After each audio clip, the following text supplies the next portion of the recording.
Question number अगर आप 12 बनाएंगे तो उसमें आपको ऊपर वैल्यू दे रखी है एक्स क्यूब, उसके बाद दे रखा है 3x और प्लस का 4, डिवाइड में इसके क्या दे रखा है रूट एक्स।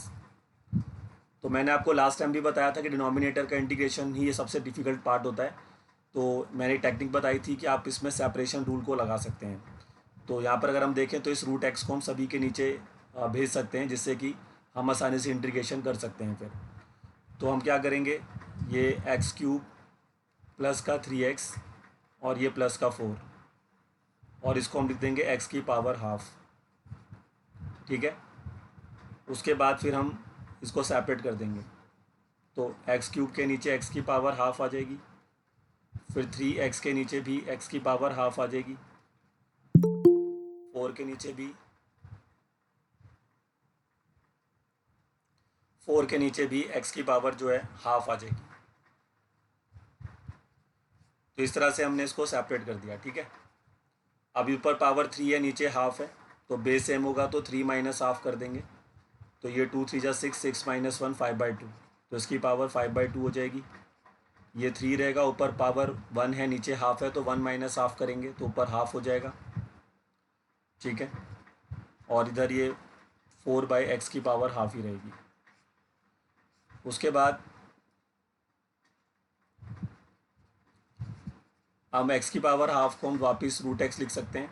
आप चाहें तो यहीं से भी इंटीग्रेशन कर सकते हैं, क्योंकि मैंने आपको 2 इंटीग्रेशंस बताई थी जो मैंने कहा था आपको याद होनी चाहिए सभी बच्चे को। वो 2 इंटीग्रेशन कौन सी थी? एक मैंने बताई थी रूट एक्स और डी एक्स का इंटीग्रेशन, जिसको मैंने कहा था याद कर लें 3/2 एक्स की पावर 2/3 और एक्स की पावर 3/2। एक ये इंटीग्रेशन याद करने को कहा था, और एक इंटीग्रेशन मैंने याद करने को कहा था 1/√x का। 1/√x का इंटीग्रेशन जो होता है वो 2√x होता है। तो ये 2 इंटीग्रेशन आपको याद करने के लिए कहा था। 1/√x, इसका इंटीग्रेशन 2√x होता है। तो ये 2 इंटीग्रेशन सभी बच्चे को याद होनी चाहिए। तो इसको तो हम x की पावर 5/2 ही रखते हैं, और ये 3√x हो जाएगा, और ये 4/√x हो जाएगा। अब इसका इंटीग्रेशन कर देंगे तो 5/2 + 1 करेंगे तो 7/2, और वो रेसिप्रोकल हो गए 2/7। 3√x है, 3 बाहर रहेगा, रूट एक्स का इंटीग्रेशन मैंने लिख रखा है सामने, वो आ जाएगा 2/3 एक्स की पावर 3/2, और 4 बाहर रहेगा, रूट एक्स का इंटीग्रेशन 2√x, और प्लस का c आ जाएगा। तो फाइनल आंसर आपका आएगा 2/7 एक्स की पावर 7/2, फिर 2 एक्स की पावर 3/2, और 8√x + c। ये आपका इसका आंसर होगा। ये है आपका क्वेश्चन नंबर 12। जिसका भी क्वेश्चन नंबर 12 था ये, वो इसका स्क्रीनशॉट ले ले, और नेक्स्ट डाउट के लिए चलते हैं। फिर क्वेश्चन नंबर 13 में डाउट है किसी का? क्वेश्चन नंबर 13 में किसी बच्चे का डाउट है? हाँ, क्वेश्चन नंबर 13 भी डाउट है। चलिए, जिसका भी डाउट है अपना स्क्रीनशॉट लेते रहिए, ध्यान रखिए।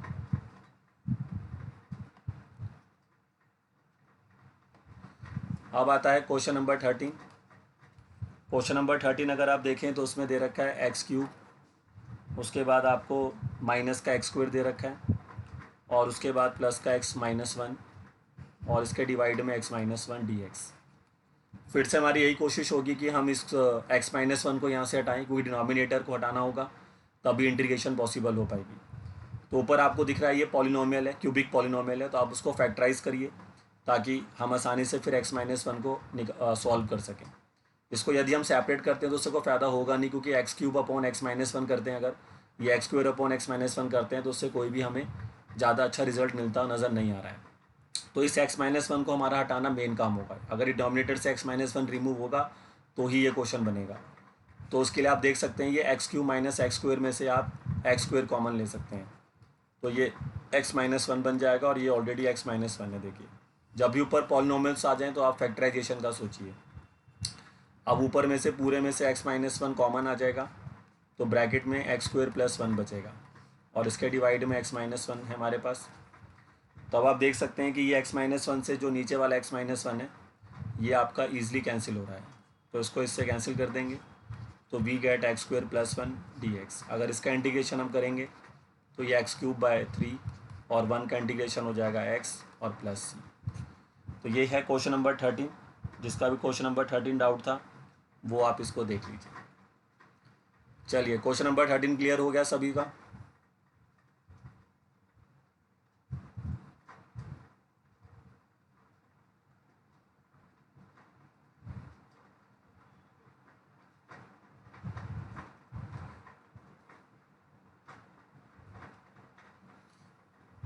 भाई x की पावर 5/2 का इंटीग्रेशन कैसे होगा भाई? 5/2 + 1 करेंगे ना, और नीचे भी 5/2 + 1 करेंगे तो पावर 7/2 आएगा, और 7/2 नीचे से रेसिप्रोकल होकर 2/7 ही तो बनेगा। चलिए, क्वेश्चन नंबर 13 हो गया। 14 में डाउट है किसी बच्चे का? क्वेश्चन नंबर 14 किसी बच्चे का डाउट है? क्वेश्चन नंबर 14 किसी बच्चे का डाउट है? नहीं है। क्वेश्चन नंबर 15 किसी बच्चे का डाउट है? क्वेश्चन नंबर 15 नहीं है। क्वेश्चन नंबर 15 भी नहीं है। क्वेश्चन नंबर 16 किसी बच्चे का डाउट है? 16 भी नहीं है। क्वेश्चन नंबर 17 किसी बच्चे का डाउट है? 17 भी नहीं है। क्वेश्चन नंबर 18 किसी बच्चे का डाउट है? क्वेश्चन नंबर 18 नहीं है। क्वेश्चन नंबर 19 किसी बच्चे का डाउट है? Question number 19 okay. जिसका भी भैया डाउट है अपना स्क्रीनशॉट लेता रहे। क्वेश्चन नंबर 19 में डाउट पूछा है, क्वेश्चन नंबर 19 देखिए। क्वेश्चन नंबर 19 हमें दिया हुआ है, ऊपर है हमारे पास sec² x और नीचे हमारे पास है cosec² x। तो अब ये cosec² x अगर यहाँ पे नहीं होता तो हम आसानी से sec² x का इंटीग्रेशन tan x लिख देते। तो हमें इस cosec² x को यहाँ से हटाना होगा। तो इसलिए हम sec² x को क्या लिख सकते हैं? 1/में cos² x, और नीचे वाला जो cosec² x है इसको हम लिख सकते हैं 1/में sin² x। हमें कुछ भी ऐसा सोचना होगा जिससे डिनोमिनेटर को हम रिमूव कर सकें, क्योंकि डिनोमिनेटर ये रिमूव हो जाएगा तो ईजिली क्वेश्चन बनता है फिर। और उसके बाद फिर यहाँ पर आ जाइए। अब उसके बाद ये 1/में cos² x ही रहेगा, और ये रेसिप्रोकल होने के बाद sin² x/1 हो जाएगा। तो ये फाइनली क्या बन जाएगा? tan² x। अब प्रॉब्लम क्या है कि tan² x का इंटीग्रेशन नहीं होता है ना। अगर हम जो फॉर्मूले मैंने लास्ट टाइम लिखवाए तो उसमें कहीं भी मैंने नहीं लिखवाया कि tan² x का इंटीग्रेशन क्या पॉसिबल है, लेकिन हमें इतना पता है कि sec² x का इंटीग्रेशन होता है। तो हमें लास्ट क्लास में मैंने जो फॉर्मूले लिखवाए हैं उसमें आप चेक करेंगे तो sec² x का इंटीग्रेशन tan x होता है। तो अब मैं ये देख रहा हूँ कि tan² x का इंटीग्रेशन डायरेक्टली पॉसिबल तो है नहीं, तो क्यों ना मैं इसको sec² x में बदल दूँ, क्योंकि अगर मैं इसको sec² x में बदल दूंगा तो मैं आसानी से उसका इंटीग्रेशन कर सकता हूँ।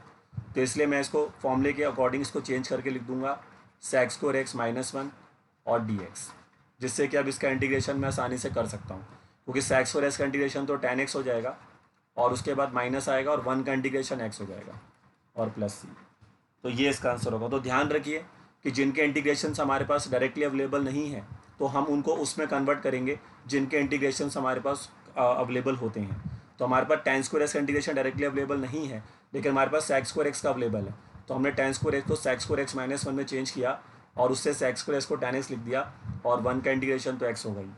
तो ये हो गया आपका क्वेश्चन नंबर 19। चलिए, जिसका भी ये डाउट होता है वो अपना स्क्रीनशॉट लेता रहे और बाद में उसको कॉपी कर ले। चलिए, क्वेश्चन नंबर 19 में किसी का डाउट है? 19 में भी डाउट है। 19 तो हो गया sir. Question number 20, question number 20 में किसी बच्चे का डाउट है? सर 18। भाई क्वेश्चन नंबर 18 पूछा तो था मैंने, तुमने बताया नहीं मेरे को। सर मैंने यहाँ पे लिखा तो है, बाद में स्क्रॉल करके ऊपर चैट में। भाई अभी जब पूछ रहा हूँ फटाफट तब बताओ, वैसे ही टाइम बहुत कम होता है हमारे पास। अब ये हमारे पास sec x हो गया और इसमें आ गया sec x + tan x। अब इसमें क्या प्रॉब्लम है कि ये दो अलग अलग फंक्शंस हो गए, तो हमारे पास कोई प्रोडक्ट रूल तो होता नहीं है कि मैं इसका अलग कर दूंगा उसको अलग कर दूंगा, तो मैं इस ब्रैकेट को अंदर भेज दूंगा। तो ब्रैकेट जैसे अंदर जाएगा तो ये क्या बन जाएगा? sec² x, और ये अंदर जाएगा तो क्या बन जाएगा? sec x tan x। तो अब आप देख सकते हैं कि इन दोनों का इंटीग्रेशन अवेलेबल है। अभी मैंने बताया sec² x का इंटीग्रेशन क्या होता है? tan x। सारा खेल सर फॉर्मूले का है, अगर आप फॉर्मूलेज याद नहीं रखेंगे तो कभी भी इंटीग्रेशंस नहीं बन पाएगी आपसे। तो जैसे sec² x दिमाग में आया तो पता होना चाहिए sec² x का इंटीग्रेशन tan x, तो tan x हो गया, और sec x tan x का इंटीग्रेशन sec x होता है, ध्यान दीजिए।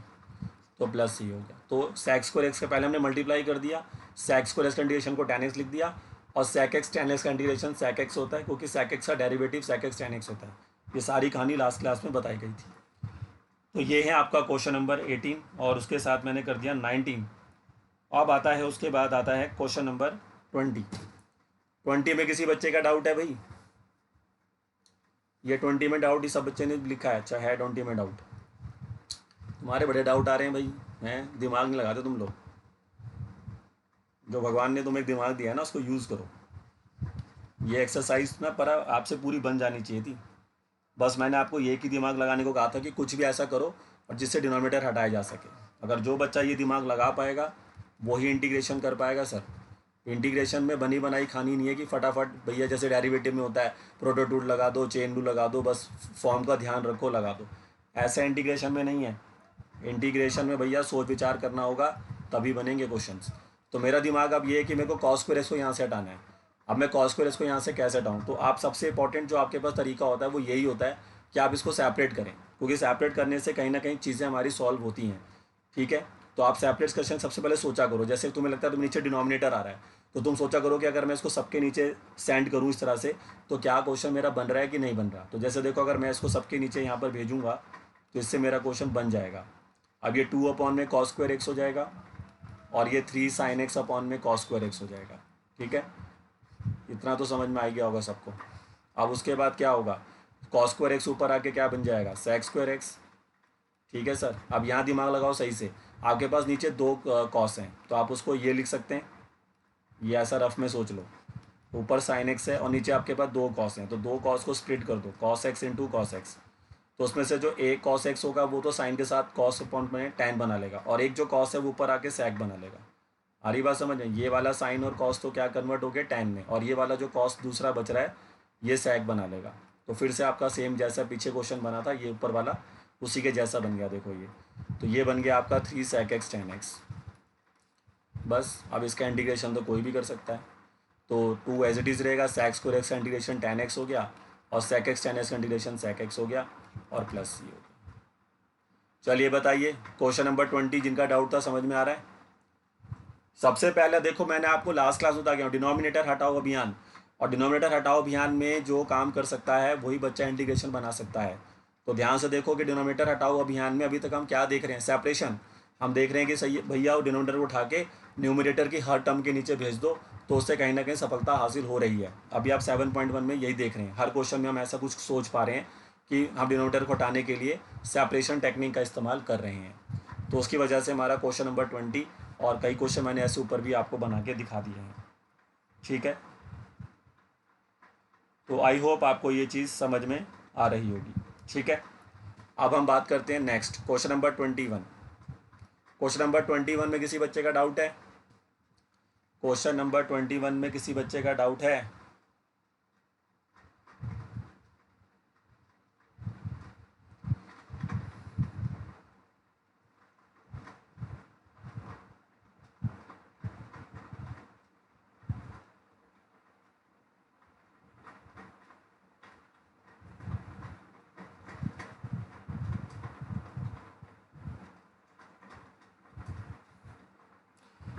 क्वेश्चन नंबर 21 में कोई डाउट नहीं है। चलिए क्वेश्चन नंबर 22 में किसी बच्चे का डाउट है? क्वेश्चन नंबर 22 किसी से बना है? कोई भी बच्चा यहाँ पर है जिसने क्वेश्चन नंबर 22 बनाया हो? हाँ भाई, ये डाउट तो चलो सबके हो गए, कोई है जिसने 22 बनाया है?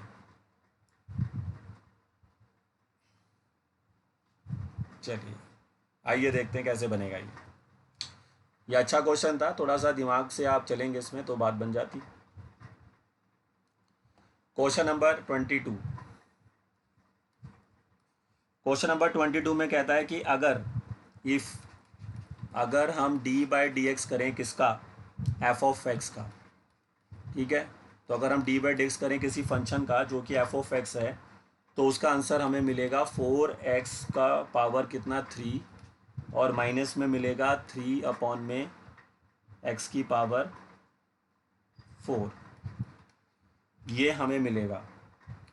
ठीक है, और इसके साथ साथ एक चीज़ और दी हुई है कि अगर f में फंक्शन में 2 डाल दिया जाए तो उसका आंसर होता है 0। तो बताइए आपका फंक्शन क्या है? तो अब देखो ध्यान से, अगर एफ ऑफ एक्स का डेरिवेटिव करने पर हमें ये वैल्यू मिलती है, ध्यान से सुनिए मेरी बात, कि अगर हम एफ ऑफ एक्स का डेरिवेटिव करें, मतलब डेरिवेटिव करने पर ये पूरा फंक्शन आपके हाथ लग रहा है, ये पूरा फंक्शन, तो ये डेरिवेटिव करने के बाद आपके हाथ में लग रहा है, तो ऑब्वियसली बात है कि अगर मैं इस फंक्शन का एंटी डेरिवेटिव कर दूं तो मेरे को ये फंक्शन मिल जाएगा। आ रही बात समझ में? एक मिनट रुकिए, इसको यहाँ लिख देते हैं, फाइंड एफ ऑफ एक्स हमें करना है। तो मैं आपको क्या बात बोल रहा हूँ कि अगर एफ ऑफ एक्स का डेरिवेटिव करने पर हमें क्या मिलता है, 4x³ माइनस 3 अपॉन में एक्स की पावर 4, तो इस पूरे का अगर मैं इंटीग्रेशन करूँगा तो ये मिल जाएगा सर। तो इस सिंपल लॉजिक आपको ये यूज़ यहाँ पे करना था। तो हम क्या बोलेंगे कि नाउ इसका सोल्यूशन कैसे होगा, कि now if you do the integration of 4x³ minus 3 upon में एक्स की पावर 4, इसका इंटीग्रेशन अगर आप करें तो that will be equal to f of x plus c, क्योंकि सी तो आएगा ही साथ में। तो ये f of x plus c के बराबर ये वैल्यू हमारी क्या होनी चाहिए, इसकी वैल्यू होनी चाहिए, या फिर आप इसको सिंपली एफ ऑफ एक्स लिख दो। अब इसका इंटीग्रेशन कर दो, क्या आएगा, तो ये आपका 4 रहेगा, और x³ का इंटीग्रेशन क्या होगा, x की पावर 4/4, और माइनस में अब इसका इंटीग्रेशन क्या होगा, इसको हमें ऊपर लाना पड़ेगा, तो ऐसे ही x की पावर -4 होगा, और -4 में +1 करेंगे, फिर नीचे भी -4 +1 करेंगे, तो ऑटोमेटिकली इसका जो इंटीग्रेशन है वो हमें क्या मिल रहा है, सभी बच्चे ध्यान से देखिए, x की पावर -3 अपॉन में -3, ये हमें इसका इंटीग्रेशन जो है मिल रहा है। ठीक है सर मल्टीप्लाई में 3 भी है। हाँ, मल्टीप्लाई में 3 लगा देंगे आगे, और प्लस c इक्वल टू क्या हो जाएगा, एफ ऑफ एक्स हो जाएगा, क्योंकि c तो आएगा इंटीग्रेशन करने पर। अब ये 4 से 4 कैंसिल हो गया, तो x की पावर 4 हो गया, ये माइनस माइनस प्लस हो जाएंगे, और 3 से 3 भी कट जाएगा, और नीचे आके ये 1 अपॉन एक्स की पावर 3 हो जाएगा, और प्लस का c इक्वल टू हो जाएगा एफ ऑफ एक्स। लेकिन जो हमें 4 ऑप्शन दिए रखे हैं उसमें कहीं पर भी c नहीं लिखा हुआ, मतलब कि उन्होंने c की जो वैल्यू है वो भी निकाल रखी है, तो इसलिए उसने आपको एक चीज़ और दे रखी है, आप देख रहे हैं उसने दिया हुआ है कि एफ ऑफ 2 की वैल्यू जो है वो 0 के बराबर है। तो अब हम इसका यूज़ करेंगे, तो इसका यूज़ करने के लिए अब हम क्या करेंगे कि जो मेरा ये एफ ऑफ एक्स की वैल्यू आ गई है, इसमें जाएंगे और हम लिख देंगे पुट x बराबर में 0, तो उससे तो ये पूरी टर्म 0 ही हो जाएगी। आ रही बात समझ में सबको? x की जगह पर हम क्या रखेंगे,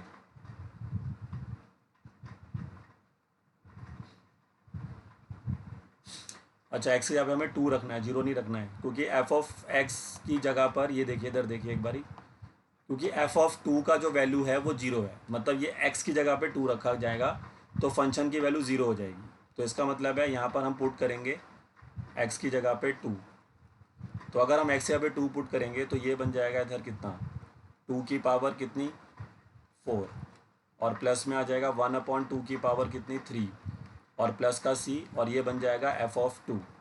अब 2 की पावर 4 कितना होता है 16, और 2 की पावर 3 होता है 8, और प्लस c, और एफ ऑफ 2 की वैल्यू कितनी है 0। अगर क्वेश्चन देखें तो उसमें लिखा हुआ है कि एफ ऑफ 2 की वैल्यू कितनी है 0 है। अब इसके बाद हम इसको सिंप्लीफाई करेंगे, तो इसको सिंप्लीफाई करके फिर आप यहाँ से c के वैल्यू निकाल लेना, तो ये आपको सॉल्व करने के बाद आ रहा है आपका 129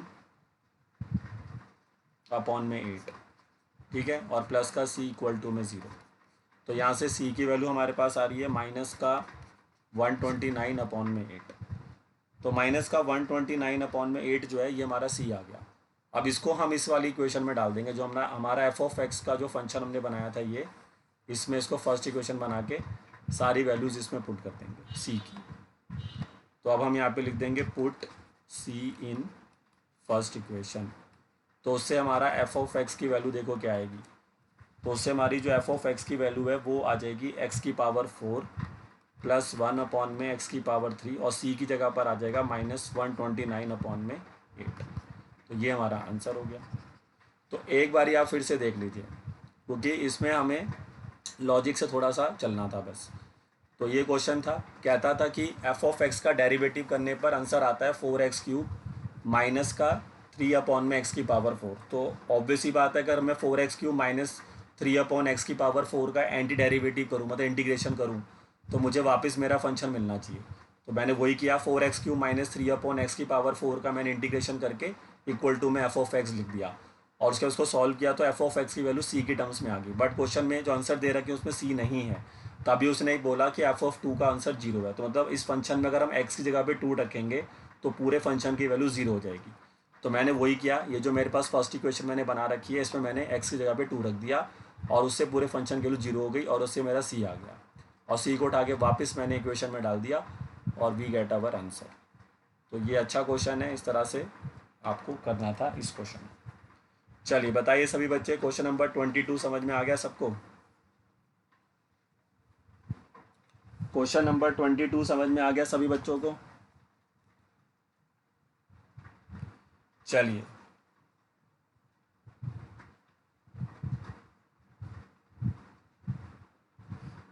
हाँ, अगर भाई सिंपल लॉजिक है ना, अगर हमें किसी का डेरिवेटिव से कोई वैल्यू चाहिए तो हमें उसका इंटीग्रेशन ही करना पड़ेगा ना। तो बस हमने उसका इंटीग्रेशन कर दिया तो वापस हमें अपना फंक्शन जो भी था वो हमें यहाँ से मिल जाएगा फिर। तो यही लॉजिक हमने यहाँ पे यूज़ किया है। चलिए इसको पहले इतना स्क्रीनशॉट ले लो इसका भी बच्चे, क्वेश्चन नंबर 22 में।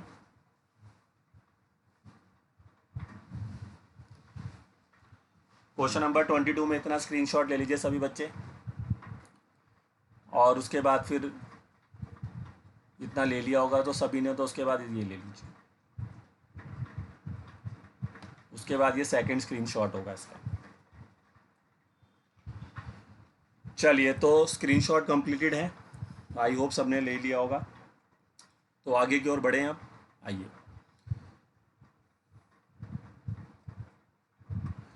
हाँ तो चलिए आगे चलते हैं। अब 7.1 सबको क्लियर है बताइए? 7.1 क्लियर हो गया, इंटीग्रेशन का नॉलेज हो चुका है सभी बच्चों को कि कैसे हम अलग अलग फंक्शंस का इंटीग्रेशन कर सकते हैं। Algebraic function, trigonometric function, logarithm function, exponential functions, हर तरह से मैंने आपको समझा दिया है भाई। अभी सबका इंटीग्रेशन धीरे धीरे होगा, अभी जैसे जैसे मैं पढ़ा रहा हूँ वैसे वैसे काम करिए। अभी जो बच्चे मेरे से अलग अलग क्वेश्चन पूछ रहे हैं, एक्स साइन एक्स का इंटीग्रेशन करा दो, लॉग एक्स का इंटीग्रेशन करा दो, तो ये सब इतनी जल्दी नहीं होगा क्योंकि इंटीग्रेशन जो होता है, अब जैसे तुमने सोचा कि भैया लॉग एक्स का डेरिवेटिव 1/x हो गया तो ऐसे लॉग एक्स का इंटीग्रेशन भी ढूंढ लेंगे फटाफट, तो ऐसा नहीं होता है। तो उसके लिए बहुत सारी चीज़ें आपको सीखनी पड़ेंगी, तभी आप लॉग एक्स का इंटीग्रेशन कर पाएंगे। तो अब हमारी अगली एक्सरसाइज है, देखिए 7.2। ठीक है, अब जो हमारी 7.2 एक्सरसाइज है बहुत ही इंपॉर्टेंट एक्सरसाइज है। मतलब कि अगर ये एक्सरसाइज बच्चे को ढंग से आ जाएगी ना तो वो आगे कोई दिक्कत उसको होगी ही नहीं। मतलब मोस्ट इंपॉर्टेंट एक्सरसाइज इज 7.2। अगर आप 7.2 एक्सरसाइज को बच्चा ढंग से समझ जाता है तो उसको इंटीग्रेशन में बस फिर आगे ना फॉर्म पे काम करना होता है। जैसे आपने देखा डेरिवेटिव में अगर बच्चे को 3 रूल आते हैं, कौन से? Chain rule, product rule, quotient rule. तो उसके बाद तो उसको फॉर्म पे ही काम करना होता है कि हाँ भाई इम्प्लिसिट फॉर्म है तो कैसे करना है, लॉगरिथम फॉर्म है तो कैसे करना है, पैरामीट्रिक फॉर्म है तो कैसे करना है ना। फिर सारा खेल फॉर्म का होता है। तो इसी तरह से इंटीग्रेशन के साथ भी होता है। इंटीग्रेशन के अंदर सबसे इंपॉर्टेंट जो कॉन्सेप्ट है जो बच्चे को सीखना है और वो है आपका 7.2 एक्सरसाइज, जिसको बोलते हैं integration by substitution. Integration by substitution, अगर ये बच्चा सही से सीख जाता है कि सब्स्टिट्यूशन मेथड सही से इंटीग्रेशन में सीख जाता है तो भैया उसको आगे फिर फॉर्म ही सीखना है खाली। भाई इस फॉर्म से बाहर आना है तो ये करना है, इस फॉर्म से बाहर आना है तो ये करना है। तो ये सबसे इंपॉर्टेंट एक्सरसाइज होगी बच्चे के लिए। और ध्यान से आज की क्लास को सुनिए क्योंकि आज उसका सिर्फ बेस बन पाएगा, क्वेश्चन तो हम अगली क्लास में ही कर पाएंगे। आज अगर मैं बेस बना दूंगा तो फिर मैं आपको दे दूंगा कि भाई 7.2 करिए। 7.2 में काफ़ी क्वेश्चन है, मेरे ख्याल से 20-30 से ऊपर क्वेश्चन है उस एक्सरसाइज में। तो वो क्वेश्चन बनाने के लिए फिर आपको काफ़ी अच्छा बेस जो है आपका बनाना होगा। तो चलिए 7.2 एक्सरसाइज की तरफ चलते हैं।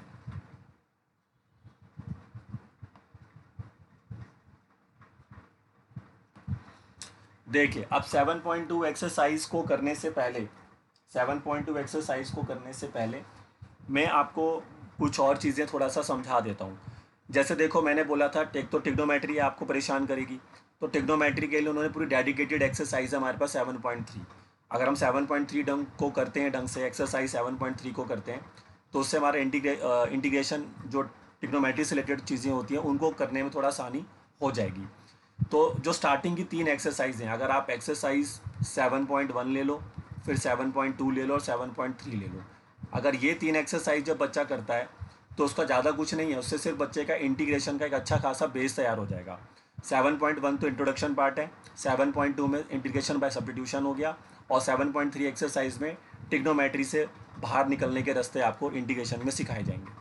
उसके बाद जो एक्सरसाइज स्टार्ट होंगी 7.45, ये फिर सारी फॉर्म पर बेस्ड इंटीग्रेशंस होती हैं, तो वो उसके बाद फिर आपके मेन इंटीग्रेशन स्टार्ट हो जाएगी। मतलब अगर आपको 3 एक्सरसाइज आप बच्चे ने ढंग से बना ली है 7.123, तो काफ़ी अच्छा वो अपना बेस जो है तैयार कर सकता है। लेकिन जिस बच्चे को 7.123 में ही प्रॉब्लम है और उसने उसको सही ढंग से नहीं समझा, तो आगे की एक्सरसाइज भी उससे नहीं बन पाएंगी। तो ये चीज़ का आप थोड़ा सा ध्यान रखेंगे। तो मैं बता रहा था कि 7.2 एक्सरसाइज जिसको कहते हैं इंटीग्रेशन बाय सब्स्टिट्यूशन, उससे पहले मैं कुछ और चीज़ें आपको थोड़ा समझाना चाहूँगा कि जैसे कि ज़्यादातर जो क्वेश्चन पेपर में आते हैं वो एल्जेब्रिक में आते हैं, जो पॉलिनोमियल पे फॉर्म पे जो क्वेश्चंस होते हैं जिनको हम रैशनल फंक्शंस कहते हैं, क्योंकि आपको यहाँ पे रैशनल फंक्शंस ही दिक्कत करेंगे। रैशनल फंक्शन का मतलब यहाँ पर क्या है? रैशनल फंक्शन का मतलब यहाँ पर है p/q फॉर्म जिसे कहते हैं, क्योंकि हमारे को यहाँ पे दिक्कत अगर सिर्फ क्वेश्चन हमारा इतना सही है, ऊपर x² दे दिया टीचर ने बढ़िया से, तो इतना बोला इंटीग्रेशन कर दो, कोई भी कर दे। अब उसने x² के नीचे x-1 दे दिया, अब यहाँ बच्चा फंस जाएगा। आ रही बात समझ में? क्योंकि डिनोमिनेटर आते ही तुम टेंशन में आ जाओगे। डिनोमिनेटर का मतलब मैंने बता दिया लास्ट क्लास, डिनोमिनेटर मतलब तुम्हारा दुश्मन, और जो बच्चा दुश्मन को हटाने की कामयाबी हासिल कर पाएगा वही इंटीग्रेशन कर पाएगा। अब इसका इंटीग्रेशन कर देगा बड़े प्यार से, सर x³ / 3 + c, इसका बता दो भाई कैसे होगा, फंस जाओगे। तो ये चीज़ पे तुम्हें कैसे बाहर निकालना है, थोड़ा सा मैं आपको इसका आइडिया दे देता हूँ अभी से, ठीक है। तो रैशनल फंक्शंस को इंटीग्रेट कैसे करना है ताकि डिनोमिनेटर से छुटकारा पाया जाए। लेकिन अभी जो मैं करा रहा हूँ ये सिर्फ ज़्यादातर जो लगेगा पॉलिनोमियल्स में लगेगा, क्योंकि हर डिनोमिनेटर को हटाने के लिए मेथड नहीं बता रहा हूँ मैं आपको। अब ट्रिग्नोमेट्री के अंदर आएंगे तो उससे बाहर निकलने के रास्ते अलग होंगे, कोई और फॉर्म रहती है एक्सपोनेंशियल या लॉगरिथम है तो उसके रास्ते अलग होंगे। लेकिन अगर रैशनल फंक्शन विद पॉलिनोमियल्स हैं तो उनमें मैं आपको समझा रहा हूँ कि कैसे आप बाहर आ सकते हैं, ठीक है। तो इसको हम 2 पार्ट में डिवाइड करते हैं, ठीक है। इसको हम पहले बोलते हैं, एक तो पहला जो आता है हमारा उसको कहते हैं हम इम्प्रॉपर फ्रैक्शन, ठीक है, इम्प्रॉपर फ्रैक्शन। अब इम्प्रॉपर फ्रैक्शन का मतलब क्या होता है कि जैसे मैंने बोला कि यहाँ पर इंटीग्रेशन कैसे होगा, ऊपर होगा आपका एक फंक्शन px और नीचे आपका एक फंक्शन होगा qx मान लेते हैं। तो ऊपर वाला फंक्शन जो है वो हमारा px है और नीचे वाला जो फंक्शन है वो हमारा qx है। तो अगर इम्प्रॉपर फ्रैक्शन में वो क्वेश्चन होता है तो इम्प्रॉपर फ्रैक्शन हम किसको कहते हैं? चलो अभी इंटीग्रेशन भी हटा देते हैं इसमें से। अभी सिर्फ ऐसे समझो कि px/qx दे रखा है where qx is not equal to 0, वो तो आपको पता ही है, रैशनल में होता ही है। अब ये इम्प्रॉपर फ्रैक्शन कब कहलाता है? जब डिग्री ऑफ जो px होगी वो ग्रेटर देन और इक्वल टू होनी चाहिए डिग्री ऑफ qx। समझ में आ रही है बात? कि न्यूमरेटर का जो डिग्री होना चाहिए, न्यूमरेटर px जो है ऊपर है, तो न्यूमरेटर का जो डिग्री होना चाहिए वो डिनोमिनेटर की डिग्री के या फिर बराबर हो या फिर उससे बड़ा हो, तो हम बोलेंगे उसको क्या? Improper fraction. अब इम्प्रॉपर फ्रैक्शन से बाहर आने के जो रास्ते होते हैं उसमें आप क्या तरीका अपना सकते हैं? इम्प्रॉपर फ्रैक्शन को अगर आप सॉल्व कर रहे हैं इंटीग्रेशन, तो उसके लिए कौन कौन से तरीके हैं? तो पहला तरीका आप अपना सकते हैं क्या? फैक्टराइजेशन। मतलब पहले आप सोचिए कि कुछ फैक्टराइजेशन वगैरह हो जाए बढ़िया से, तो उससे बात बन सकती है। आपको लग रहा है कि नहीं फैक्टराइजेशन से भी बात नहीं बन रही है, मुश्किल हो रहा है फैक्टराइज करना, तो फिर आप उसको क्या करें? डिवाइड करें। मतलब कि देन फिर गो फॉर डिवाइड, डिवीज़न के लिए जाएं। फिर आप डिवीज़न कैसे जाएंगे? तो उसके लिए फिर आपको डिवीज़न के लिए जाना है तो आप क्या करेंगे? डिवाइड कर देंगे किसको? डिवाइड आप कर देंगे अपने px को, डिवाइड px को किससे? बाय qx, ठीक है सर। px को qx से डिवाइड कर देना। और जब आप डिवाइड करोगे तो 2 चीज़ें और आ जाएंगी आपके पास, कोशंट और रिमाइंडर, ये सब भी आ जाएंगे आपके पास। तो कोशंट और रिमाइंडर भी आपको वहाँ पर फिर मिलेंगे, ठीक है। तो फिर अब आपको करना क्या है कि उसको फिर इस फॉर्म में कन्वर्ट कर देना है। किस फॉर्म में कन्वर्ट करना है? ये जैसे मान लीजिए कि आपने इस फॉर्म में चेंज कर देना है, इधर आपका आ जाएगा कोशंट प्लस इधर आपका आ जाएगा रिमाइंडर और नीचे आपका डिवाइज़र होगा, जिसने भी इसको gx कर लेते हैं क्योंकि q से फिर कोशंट आ जाता है बच्चे के दिमाग में, तो we take it as gx, ठीक है। तो अगर डिग्री ऑफ px जो है वो gx से क्या है? बड़ी है, तो फिर आपने उसको डिवाइड करना है। डिवाइड करना आता ही होगा सबको पॉलिनोमियल को, और फिर उसको q + r बाय जो भी आपका डिवाइज़र आपका gx होगा, इसमें आप उसको चेंज कर दें और उसके बाद फिर आप इंटीग्रेट करेंगे तो आसानी से आपका आंसर हो जाएगा। तो यहाँ पर जो q है वो कौन है आपके लिए? कोशंट, जो भी आपका डिवाइड करने के बाद कोशंट आएगा, और r हमारा यहाँ पर कौन है? रिमाइंडर, जो भी डिवाइड करने के बाद आपका रिमाइंडर आएगा। तो इस तरह से आपको काम करना है अगर आपके पास इम्प्रॉपर फ्रैक्शन है। तो इम्प्रॉपर फ्रैक्शन से बाहर आने का तरीका, पहला फैक्टराइजेशन, दूसरा डिवीज़न, और नहीं तो फिर तीसरा तरीका ये भी हो सकता है कि आप उसको सिंपली सेपरेट कर दें। ठीक है, सेपरेट इन द सेंस कि ये जैसे आप उसने यहाँ पर दिया a प्लस बी प्लस सी ऐसा कुछ है और बाय में d है, तो आप उसको ऐसे लिख दें। ये तो हम पीछे भी यूज़ कर ही रहे थे। ठीक है, देखो integration is all about tricks. तो ये ट्रिक्स जो मैं बता रहा हूँ ये आपको दिमाग में रखनी पड़ेंगी। तो अगर आपके पास ऐसा कुछ है तो उसको सेपरेट कर दीजिए। सेपरेट करने के बाद वो फिर आपके लिए, इसको यहाँ लिख देता हूँ मैं, सेपरेट रूट बता रहा हूँ। जैसे a प्लस बी प्लस सी है मान लीजिए, और डिवाइड में उसके d है, तो आप उसको ऐसे लिख दीजिए a/d। ये वाला मेथड तो काफ़ी जगह हेल्प करता है आपको, ट्रिग्नोमेट्री में भी कर सकता है और पॉलिनोमियल्स में भी कर सकता है। तो ये तो बात हो गई इम्प्रॉपर फ्रैक्शन। इम्प्रॉपर फ्रैक्शन मतलब जब डिग्री ऑफ px बड़ा या फिर बराबर होगा डिग्री ऑफ gx से।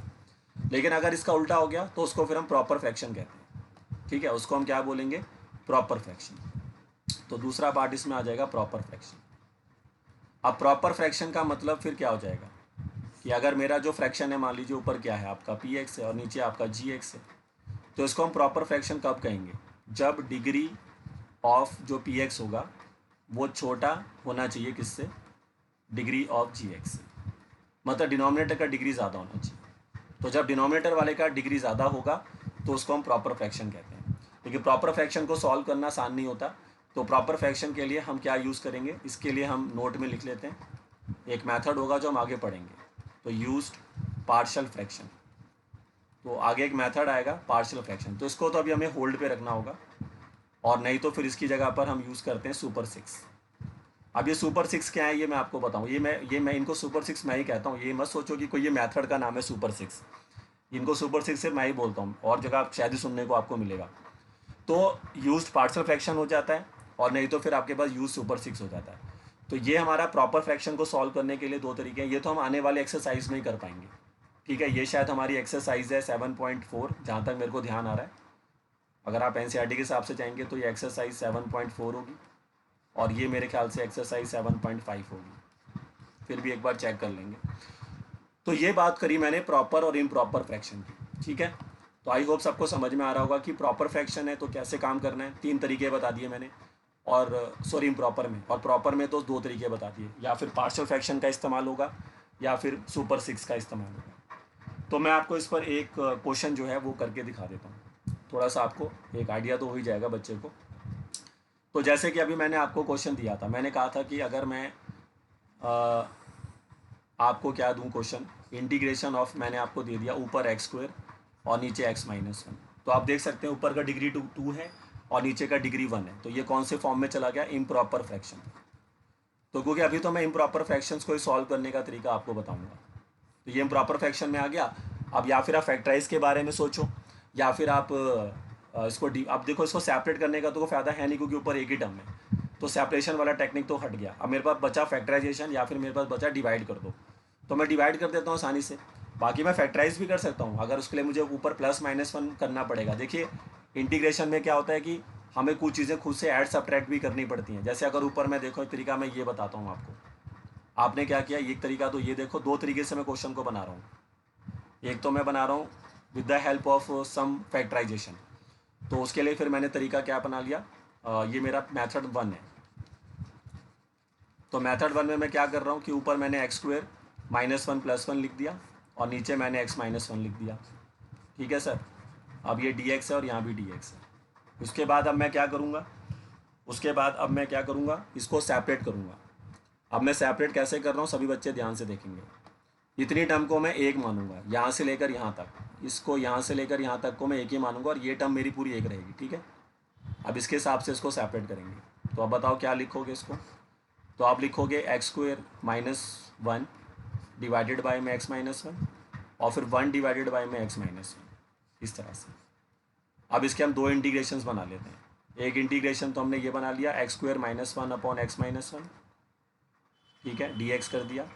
और एक इंटीग्रेशन मैंने ये बना दिया x-1 के साथ dx, एक इंटीग्रेशन मैंने ये बना दिया। अब उसके बाद अब आप देखें तो ऊपर मैं फैक्टराइज कर सकता हूँ। इसको मैं क्या लिख सकता हूँ, देखो x-1 और x+। देखो मेरा मेन मकसद क्या होता है, डिनोमिनेटर को हटाना, और वो देखिए अब इस वाले कॉन्सेप्ट से हट गया। इसकी मुझे कोई दिक्कत नहीं है, क्योंकि लीनियर की पावर -1 बनेगा। तो अगर कभी भी लीनियर पॉलिनोमियल है और उसकी पावर -1, क्योंकि अगर आप इसको ऊपर भेजोगे तो ये बन जाएगा x-1 की पावर -1। तो कभी भी लीनियर का पावर ऊपर आके -1 बन जाता है तो उसको आप लॉग में लिख सकते हैं सीधा। आपको फॉर्मूला लिखवाया था, याद होगा एक, ये इंटीग्रेशन बताया था मैंने इसका, 1/ax+b, याद होगा सबको। तो उसका इंटीग्रेशन बताया था log ax+b का मॉडुलस अपॉन में a। तो इसी फॉर्मूले से मैं इसका जो सेकंड वाला इंटीग्रेशन है वो तो बड़े प्यार से मैं बना दूंगा। और फर्स्ट वाले को मैंने फैक्टराइज कर ही दिया है। अब यहाँ से आप देख सकते हैं ऊपर से x-1 और x-1 कैंसिल हो गए। पूरे फंक्शन का इंटीग्रेशन एक ही बारी में होता है। ऐसा नहीं है कि एक का कर दिया एक का भी हुआ ही नहीं है। जैसे तुम्हें लग रहा है कि इसका इंटीग्रेशन तो हो रहा है तो तुमने यहीं कर दिया और दूसरा फंक्शन का इंटीग्रेशन अभी हुआ ही नहीं है, ऐसा नहीं होगा। जब पूरा कंप्लीटली पूरा चीज़ सॉल्व हो जाएगी तो लास्ट में सबका इंटीग्रेशन एक साथ ही करना होता है।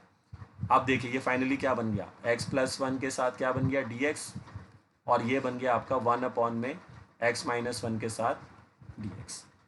अब देखो, अब इसका इंटीग्रेशन कर दो, बड़े प्यार से हो जाएगा।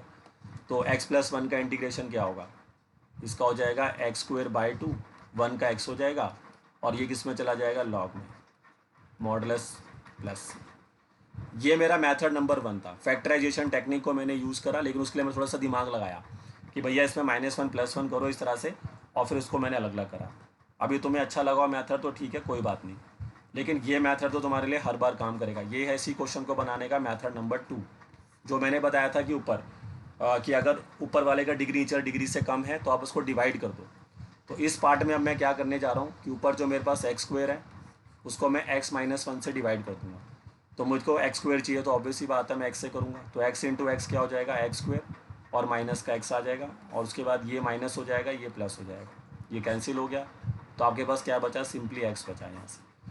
ठीक है, अब उसके बाद हमें x चाहिए तो 1 से करना पड़ेगा आपको, तो आप इसको +1 कर दीजिए, तो ये आ जाएगा नीचे आपका x और ये माइनस का 1 आ जाएगा। फिर इसमें माइनस हो जाएगा, ये प्लस हो जाएगा, ये कैंसिल हो जाएगा। फाइनली आपको रिमाइंडर कितना मिला, 1। अब ये हो गया डिवाइड होने के बाद आ गया। अब याद है मैंने इसको किस में चेंज करने को कहा था, तो क्वेश्चन हमारा अब क्या है, इसको चेंज करने को मैंने क्या कहा था, याद होना चाहिए सभी बच्चे को। मैंने कहा था q प्लस रिमाइंडर अपॉन में डिवाइज़र, d मतलब डिवाइज़र है, या फिर आप डिनोमिनेटर भी कह सकते हैं। तो बस अब जो मेरा क्वेश्चन था, मेरा क्वेश्चन क्या था, x² अपॉन में x-1 dx। तो इसको अब मैं इस फॉर्म में कन्वर्ट करूँगा। तो आप ध्यान से देखिए सभी बच्चे कि आपके लिए क्वोशंट क्या है। तो आपके लिए क्वोशंट है x+1, दिख रहा है सभी को, और प्लस में कौन आएगा, रिमाइंडर। रिमाइंडर कितना है आपका सर, 1, और डिवाइड में आपका डिवाइज़र, जिसने डिवाइड किया मतलब आपका डिवाइज़र, वो कौन था, x-1। ये देखिए यहाँ पर आ गया। अब ध्यान से देखना सामने और इधर भी देखो ध्यान से सभी बच्चे, ये देखो ये बिल्कुल इसके साथ ही मैच हो गया जाके।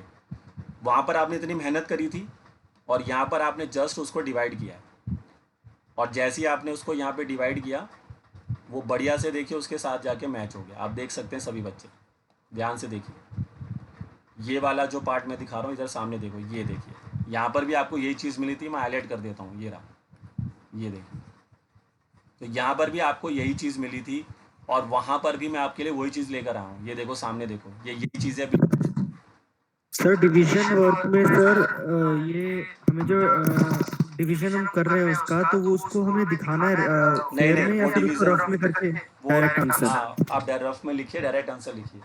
आप सीधा उसको q+r/d कर दीजिए, रफ में टीचर को करके दिखा दीजिए। अब देखिए ये बिल्कुल इसके साथ मैच हो गया। अब देखिए सीधा इंटीग्रेशन होगा, x का इंटीग्रेशन बताओ क्या है, x²/2, 1 का इंटीग्रेशन x, और ये लॉग में चला जाएगा। तो अब मैंने आपको दोनों तरीके से क्वेश्चन करके दिखाया, आप देख सकते हैं। उधर मेथड नंबर 1 था जो मैंने फैक्टराइजेशन से करा, और ये मेथड नंबर 2 था जो डिवीज़न से कर दिया मैंने। तो यही मैंने आपको सिखाना चाह रहा हूँ कि अगर आप मेरी ट्रिक्स को भूल जाएंगे, जो ट्रिक्स मैं आपको सिखा रहा हूँ इंटीग्रेशंस में बाहर आने की। अब मैंने आपको ऊपर बताया कि अगर मेरे पास इम्प्रॉपर फ्रैक्शन आता है कभी भी पॉलिनोमियल्स के केस में, तो मुझे करना क्या है। मेरे पास 3 तरीके हैं, उन तीनों में से जो मेरे को सूटेबल लगता है, जिसको आप लगता है कि अच्छे ढंग से आप कर पा रहे हैं, क्योंकि हो सकता है कभी कभार क्वेश्चन फैक्टराइजेशन से जल्दी बन जाए एज़ कम्पेयर टू डिवीज़न, या हो सकता है कि वो सेपरेशन से बन जाए, और प्रॉपर फ्रैक्शन की कहानी तो अभी दूर है, वो तो फिर हमारा बाद में आएगा। और उसके ऊपर बेस्ड मैंने एक बढ़िया से आपको क्वेश्चन करके दिखाया और दोनों मेथड से करके दिखाया। लेकिन आप देख सकते हैं डिवीज़न से हमारा आंसर आ ही गया है। दोनों तरफ से जो मेथड आपको ठीक लगे आप उससे जा सकते हैं, बट ये आपको प्रैक्टिस करने के बाद ही रियलाइज़ होगा कि ये जल्दी डिवीज़न से बनेगा या जल्दी फैक्टराइजेशन से बन, क्योंकि हर बार फैक्टराइजेशन पॉसिबल हो दैट इज़ नॉट पॉसिबल, क्योंकि हर बार आप फैक्टराइजेशन उसकी कर पाएँ। तो इसलिए डिवीज़न सबसे बेस्ट रहता है। क्योंकि फटाफट डिवाइड करो और Q plus R by D में चेंज कर दो, 2 मिनट में आंसर आ जाएगा। तो मेरे ख्याल से मेथड 2 आपके लिए ज़्यादा अच्छा रहेगा। चलिए बताइए सभी बच्चे, इम्प्रॉपर और प्रॉपर फ्रैक्शन की कहानी समझ में आ गई सबको, और उनसे बाहर निकलने के रास्ते। ठीक है, तो ये चीज़ का ध्यान रखिए सभी बच्चे कि हमारे पास अगर प्रॉपर फ्रैक्शन है तो कैसे काम करना है, और इम्प्रॉपर फ्रैक्शन है तो कैसे काम करना है। ठीक है, चलिए तो इसको आप क्या करेंगे, इसका स्क्रीनशॉट ही ले लो अभी, फिर थोड़ा सा और चीज़ें मैं समझा दूंगा। ठीक है, पहले इतना स्क्रीनशॉट लीजिए। ये हो गया इम्प्रॉपर फ्रैक्शन से बाहर आने का तरीका। तो पहले इतना स्क्रीनशॉट ले लीजिए सभी बच्चे। ठीक है, आई होप सबने ले लिया होगा। और उसके बाद आता है प्रॉपर फ्रैक्शन, इतना स्क्रीनशॉट लीजिए। उसके बाद अभी इतना ही लीजिए। ये प्रॉपर फ्रैक्शन से बाहर आने के तरीके हैं दो, यूज्ड पार्शियल फ्रैक्शन और आइदर यूज्ड सुपर 6। अब ये क्या है ये आने वाली क्लासेस में ही पता लगेगा। और लास्ट जो मैंने अभी आपको क्वेश्चन करके दिखाया है, अब इसका स्क्रीनशॉट ले लीजिए। पहले इतना ले लीजिए, 2 स्क्रीनशॉट में ये क्वेश्चन कंप्लीट हो जाएगा आपका। ये मेथड 1 है लेफ़्ट साइड में और मेथड 2 राइट साइड में है। यहाँ मैंने जो मेथड यूज़ किया है वो फैक्टराइजेशन है, और यहाँ जो मेथड मैंने यूज़ किया है वो डिवीज़न है। चलिए तो दूसरा स्क्रीनशॉट लीजिए इसका, ये इसका दूसरा स्क्रीनशॉट है।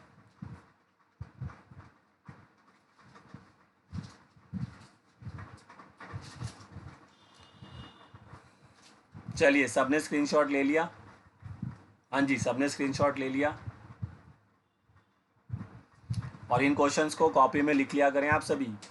ये नहीं है कि बस ये स्क्रीनशॉट के रूप में मोबाइल में रह जाते होंगे तुम्हारे, तो उनको जब भी क्लास ख़त्म होती है तो उसके बाद टाइम निकाल के उनको फटाफट कॉपी में लिख लिया। चलिए तो अब हम आते हैं अपनी एक्सरसाइज 7.2 पे। आज बस उसका थोड़ा सा बेस टाइप बनेगा, बाकी क्वेश्चन तो अगली क्लास में स्टार्ट कर पाएंगे हम। तो नेक्स्ट टॉपिक आप सभी बच्चे डालें, इंटीग्रेशन बाय सब्स्टिट्यूशन। और जैसा कि मैंने आपको बता दिया है कि अगर आप ये मेथड ढंग से सीख जाते हैं तो काफ़ी हद तक आप इंटीग्रेशन से महारत हासिल कर पाएंगे। तो इंटीग्रेशन बाय सब्स्टिट्यूशन मतलब कि हमें कुछ ना कुछ यहाँ पर क्या करना होगा, सब्स्टिट्यूट करना होगा, कुछ ना कुछ चीज़ को सब्स्टिट्यूट करना है। लेकिन सवाल ये उठता है कि किसको सब्स्टिट्यूट करना है ना, किसको सब्स्टिट्यूट करना है। तो आइए मैं आपको बताता हूँ। तो इन दिस मेथड, साथ साथ लिखते रहो, in this method we have to substitute that terms whose derivative is available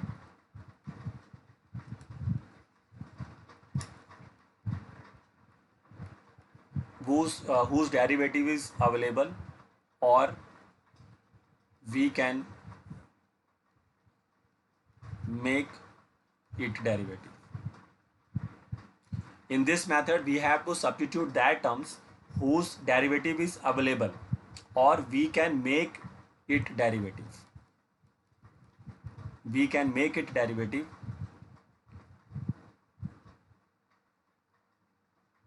ठीक है, ये मैंने दो चीज़ें बोली हैं कि आपको उस चीज़ को सब्स्टिट्यूट करना है जिसका डेरिवेटिव आपको पूरा वहाँ पर दिख रहा हो, अवेलेबल हो, और नहीं तो आप उसका डेरिवेटिव बना सकते हो।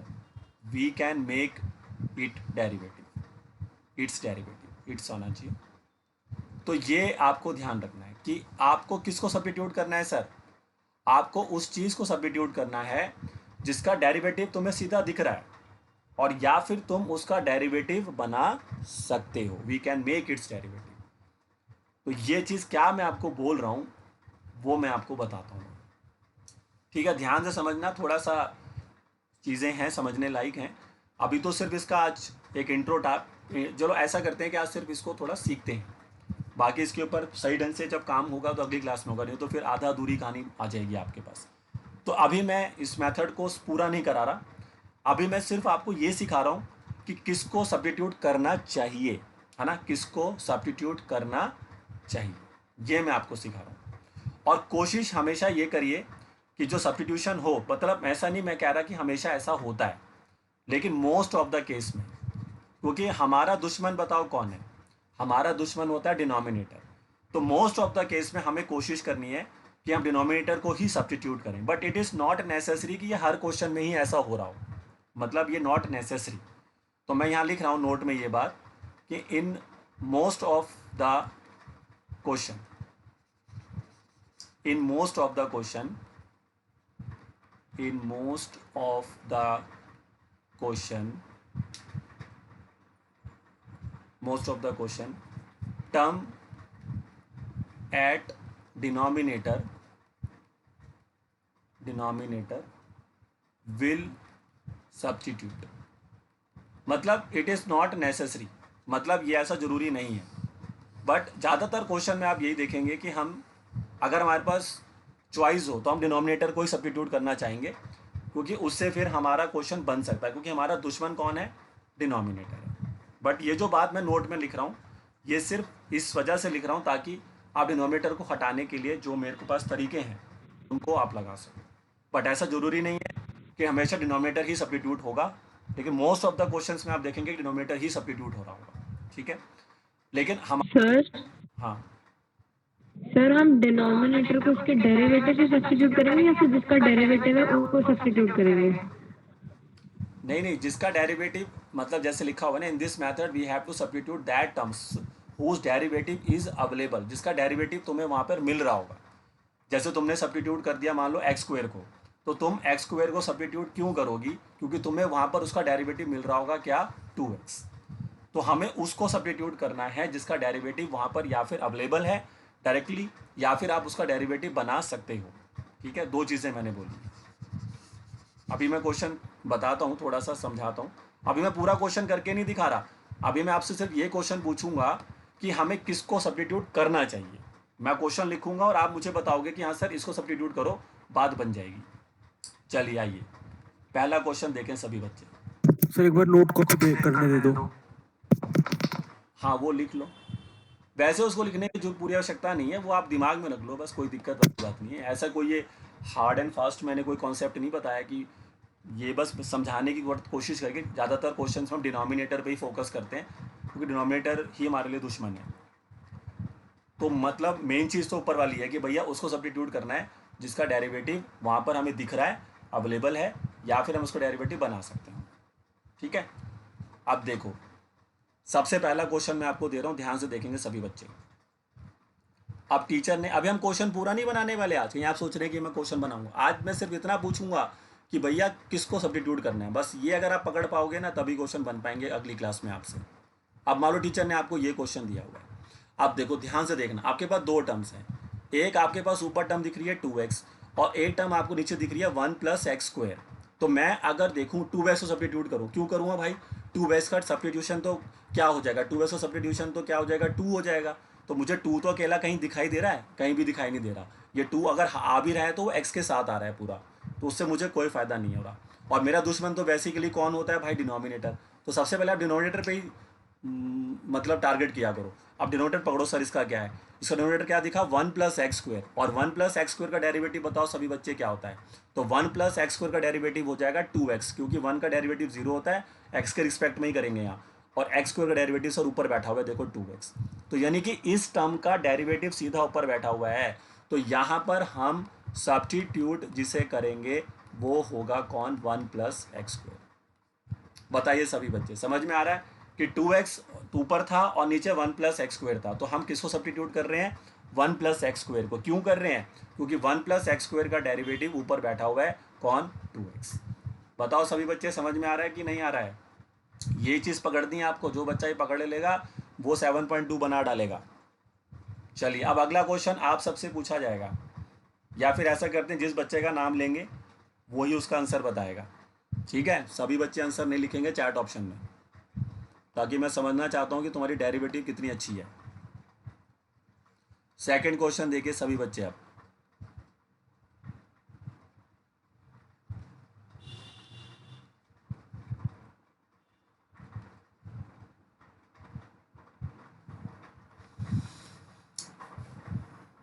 हाँ भाई, तो इसका जवाब देंगे अक्षत। अक्षत, अगर आप मेरे बात सुन रहे हैं तो अगर आप बता सकते हैं, इसमें हमारे पास दो ऑप्शन है, एक log x है और नीचे हमारे पास x है, तो हम किसको सब्स्टिट्यूट करना चाहेंगे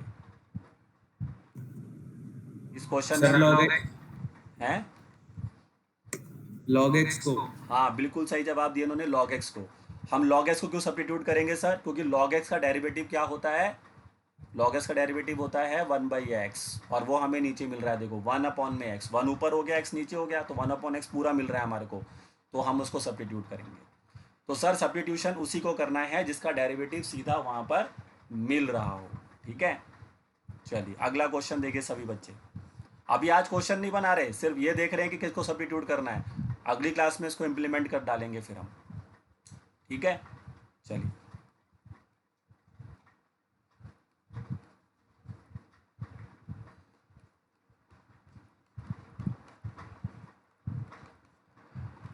चलिए इसका जवाब मेरे को देंगे मयंक। मयंक, इसका जवाब दे सकते हो आप? इसमें इस फंक्शन में हम किसको सब्स्टिट्यूट करेंगे? आपके पास यहाँ पे काफ़ी सारी चीज़ें दिख रही हैं, तो किसको आपको लग रहा है कि सब्स्टिट्यूट करना चाहिए? हाँ भाई मयंक। Yes sir. हाँ बताइए। सर इसमें 2x, sir ex to the power, एक मिनट सर, ये समझ नहीं आया सर। समझ नहीं आ रहा? देखो तुम्हारे पास, देखो मैं दिखाता हूँ, तुम्हारे पास यहाँ पे तीन चीज़ें, मैं तीन चीज़ें दिखाता हूँ तुम्हें।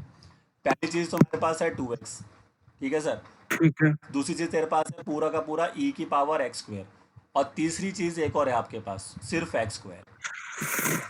तो अब मैं अगर इनमें देखूं तो मैं देख सकता हूं कि सिर्फ अगर मैं x² को सब्स्टिट्यूट करूंगा तो मेरी बात बन जाएगी। क्यों? क्योंकि x² का डेरिवेटिव क्या होता है? 2x। वो देखो यहाँ बैठा हुआ है, दिख रहा है सबको x² का डेरिवेटिव 2x। Yes sir. हाँ, तो हमने ये तो दिखाना है, वो जो मैं बात बोलता हूँ ना अर्जुन की नज़र, अब वो अर्जुन की नज़र चाहिए हमारे को यहाँ पर, कि भैया निशाना सीधा चिड़िया की आंख में लगना चाहिए। तो मतलब कि अब मेरे को पास तीन चीज़ें थी, 2x, e की पावर x² पूरा, और या फिर x²। तो मैंने दिमाग लगाया कि भैया x² मेरे लिए यहाँ पे काम कर सकता है, क्योंकि x² का डेरिवेटिव होता है 2x, तो यहाँ सब्स्टिट्यूट करेंगे किसको? 2x को। हाँ भाई मैं समझ में आया तुम्हें? Yes sir. चलिए अब अगला क्वेश्चन देखिए फटाफट।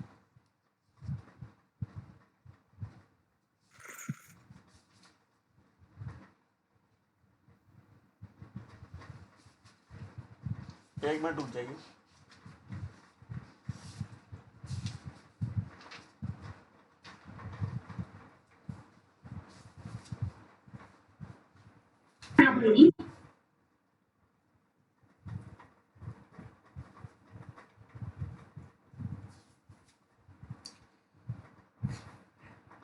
हाँ देखिए, अब अगला क्वेश्चन है हमारे पास,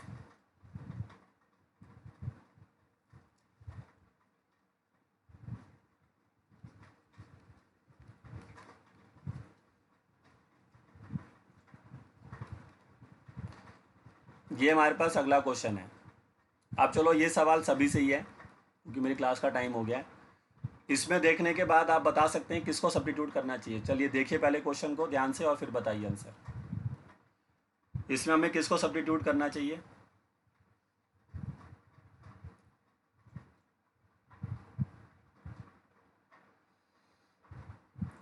हाँ बिल्कुल सही जवाब दे रहे हैं बच्चे। यहाँ पर हमें इसको सब्स्टिट्यूट करना चाहिए log sin x को। यहाँ पर हम सब्स्टिट्यूट करेंगे log sin x को।